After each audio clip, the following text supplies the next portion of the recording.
So yun mga kasang, no, ito yung mga nakuha natin ngayon doon sa farm. At ayun, inuwi ko muna yung mga pwede natin kunin ng mga pagkain, yung pagkain isda. Tapos yung mga flowerhorn nga, 10 pirasong frito no nilagay ko dati. Lumaki naman sila, no, sayang lang kasi hindi natin nagawa yung gusto natin gawin na magpalaki ng flowerhorn doon. May nagkakok na rin, no. Ayun, nakita ko may isang nagkakok na. So mas mabilis silang lumaki doon compared nung nandito yung mga kasabayan niya dito kasi maliliit pa. So papalitan ko yung mga nakalagay dyan, tapos pagsasama-samahin ko ulit yung mga hiniwalay ko. Tapos yun, kinuha ko rin yung mga PKBM. Ay, yung mga PKBM natin, hindi ko alam kung anong gagawin ko dito. Benta na rin natin yan kung may bibili. Yan yung mga PKBM natin. Madami pa ako niya sa likod. Kinuha ko lang yung mga nandun sa binyan. Tapos yung mga breeder ko ng crayfish. Yan, ang lalaki nito. Karang. Buhay pa ba? Hindi rin gumagalaw ah. Kabuksan natin yung flash. So yung mga crayfish natin, parang natutuyo na sila. Pero gumagalaw pa naman. Siguro dapat ilagay na natin sa aquarium to. So yung mga kasang, dito ko na lang ilalagay yan at alisin ko na lang itong ating flowerhorn grow out. Ganda nito. Dito ko na lang muna sila ilalagay kasi hindi ko na prepare kung saan sila ilalagay. Parang natutuyo na sila. Baka kung ano pa mangyari sa kanila. Diretso na natin yan dito sa ating 20 gallons. So yung mga kasang, binibenta ko nga ito. Dalawang pair na malaki. Yun yung pinaka breeder ko talaga. 2 male na malaki, 2 female na malaki. Tapos 3 pirasong young adult. Yung mga young adult, malaki na rin yon guys. Mga ano na rin yon, magbe-breed na rin yon, pero hindi pa talaga sila yung sobrang laki. At ayun, kailangan ko talaga ibenta yung flower natin na stress. Pero kukunin ko rin yan at ililipat ko rin. So yun, kailangan ko na rin ibenta talaga to kasi baka itapon lang ito. Kaya kinuha ko na rin. Kung meron sa inyo interested, bilhin itong aking crayfish na breeder. Proven breeder yan guys. Diyan lang gagaling yung mga binibenta kong cradlings ng mga nagdaang taon. Taon na talaga guys, hindi lang yan man sa akin. Ang tagal na yan. At patuloy pa rin naman nagbe-breed. So mura ko na lang ibebenta yung 7 pieces na yan. At yun, PM nyo na ako sa Facebook. So yung mga kasang, second day nung paglilinis natin ng ating farm. At ayun, tapos na ako ngayon. At ano na lang, binilin ko na lang kay mama kasi yung mga gamit ko doon, yun may green na net na yan.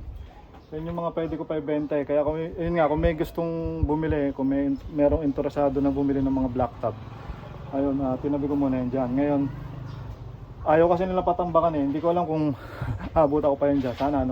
Sana hindi nila galawin, pati yung mga ibang gamit ko na iwan dyan. Sana hindi nila itapon. Wala kasi ako dito, hindi na ako makakabalik dito. At kung sakali man na may utusan sila na maglinis nito, hindi ko na rin yan mapipigilan kasi nga hindi naman nila sinasabi kung kailan sila magpapagawa. So ayan na yung ating dating farm, naging malinis na.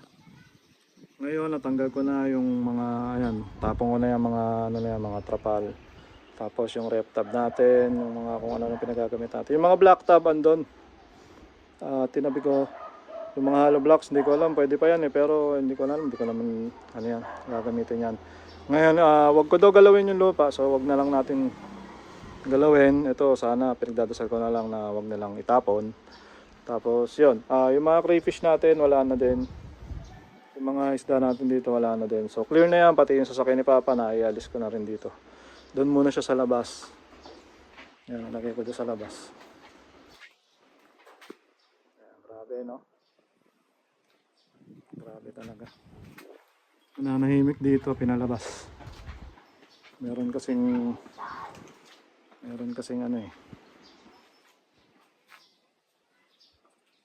basta ganon.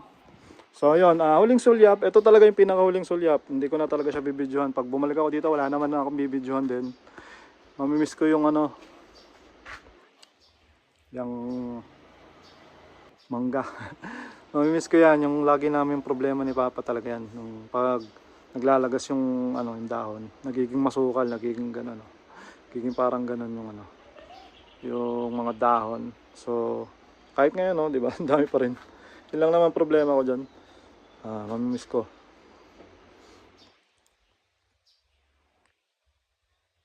Yung mga ginagawa natin dito, yung mga update natin. Makikita ko naman yun sa mga sa mga lumang vlogs natin. Yung drum, hindi ko na inuwi. Madumi na eh. May mga ano pa ako dyan. May mga magagamit pa nga dito na hindi ko na rin kinuha. Kasi wala na rin ang paglalagyan.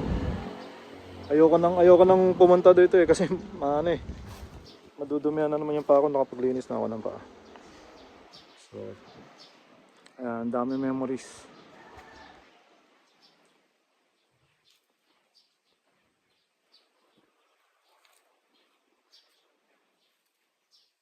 Ang dami natin memories dito.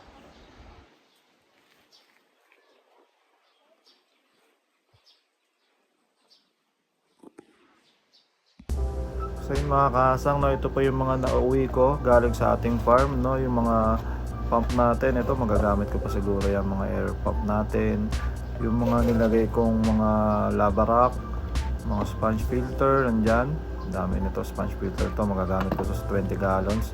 Yung mga hose, yung mga connector, yan, tsaka yung mga filter media natin, mga ceramic rings, ang dami nito. Nailagay ko na sa bawat mga 20 gallons. So yan, mapapakinabangan pa natin yan. Tapos yung mga flower horn fry, ayan, medyo naka-recover na sila. Ang gaganda rin pala nung napunta doon. Hindi ko pinili yun guys, no, pero ayun nga, nung kinuha natin, teka, nagtago nito siya.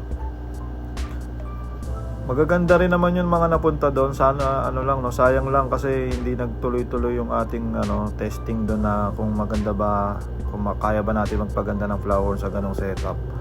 Yung iba nagkaroon na ng konting cock. Ayan, no.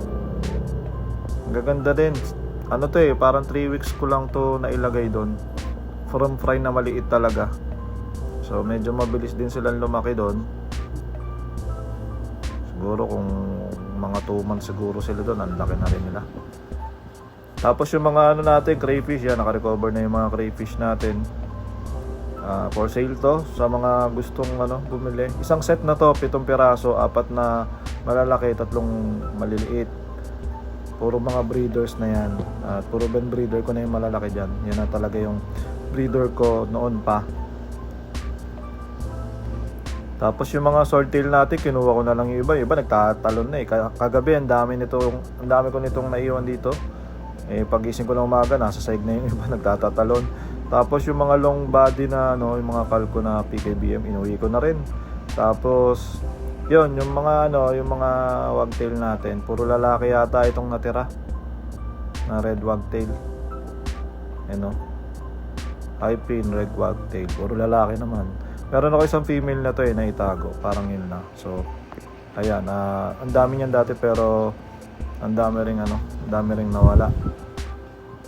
So yun mga kasang, palaki muna tayo ng mga grow outs. Meron ako available na fry. Release ko na yung HB12 batch 6 natin. So pwede ako mag-release doon ng ilang peraso at ilang set para sa mga wholesale. Tapos yun, sa mga grow outs, mga ganito kalaki pa lang kasi yung mga nag-grow out natin. So hindi ko pa talaga yan binibenta. Ang ganda nito isa. Ito for keep na rin to. Akin na to, isa na to. So yun mga kasang, tapusin na muna natin ang video. Maraming salamat sa mga nanood. Peace out.